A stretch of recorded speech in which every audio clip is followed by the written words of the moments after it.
Good morning, I'm Bruce Frame and this is your 1 Minute on Business.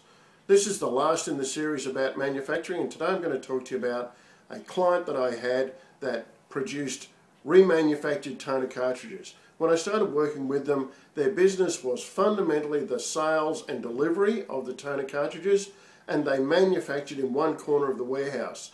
But the warehouse itself was full, and it was full of all sorts of stuff that had been built up over time simply because they had the space. In fact, they'd have been just as efficient and certainly more cost effective if they only had 1/3 of the space.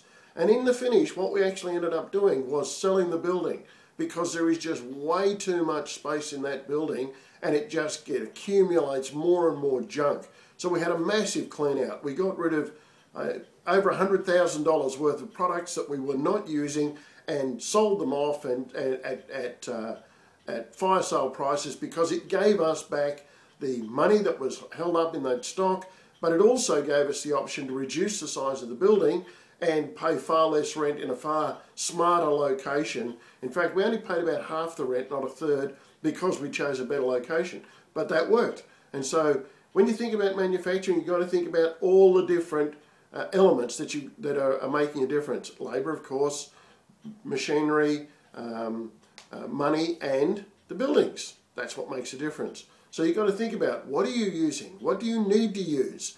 That business that I spoke about increased its turnover by maybe 2%, a very small amount, but doubled its profit. And remember, it's not about turnover, it's all about leftover. Have a great day.